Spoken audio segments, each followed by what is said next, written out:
ચૈતર વસાવાના ગઢમાં મોટો રાજકીય ભૂકંપ આવ્યો છે।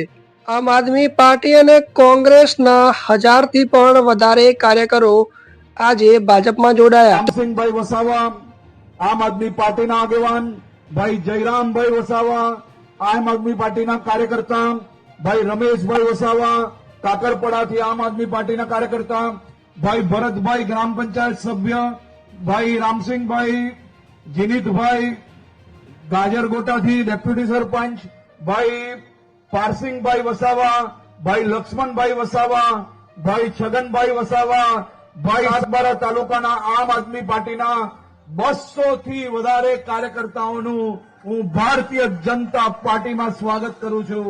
આજે કુલ મળીને આમ આદમી પાર્ટી અને કોંગ્રેસના 1000 થી વધારે કાર્યકર્તાઓ જે ભારતીય જનતા પાર્ટીમાં જોડાયા છે।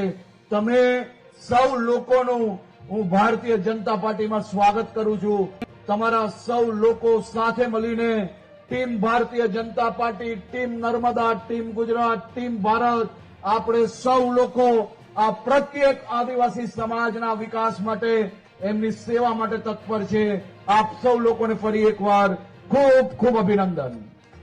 માટે આ વિસ્તાર ખાસ માનવામાં આવે છે અને અહીંથી આટલી મોટી સંખ્યામાં કાર્યકરોનો પક્ષ પરિવર્તન રાજકીય સમીકરણો બદલી શકે છે।